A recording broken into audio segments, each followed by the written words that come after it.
I'm sure you've all been wondering what this glorious 64-pad monster is sitting next to your computer. This is Ableton Push, and we are going to load a drum kit on it today.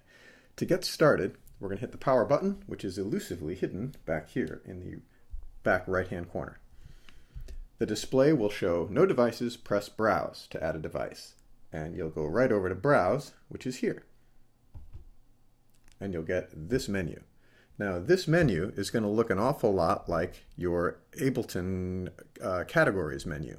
You'll have an instrument rack, you'll have drum rack, impulse, and simpler, and they all display in the categories window. To navigate this, use one of these knobs, up and down, to select what you want.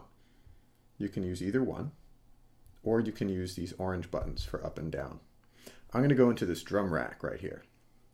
Now, within the drum rack, I have all these choices I can make. And up and down, you use the knobs or use the buttons. I'm going to select the core library. In the core library, I have a drum rack or the 606 or the 707. I can choose any of these, and when I'm happy with my decision, I'll just hit the green button to load it. Now, I'm not hearing anything right now. I'm not previewing any of these sounds, but I can change that by hitting this button. That's what the 707 sounds like.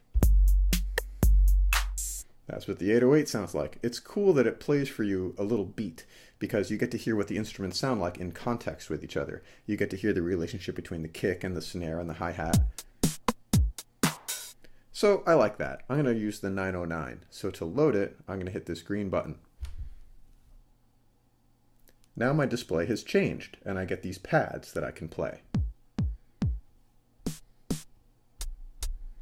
And you'll notice that on your screen, loaded into the first track, is the kit core 909.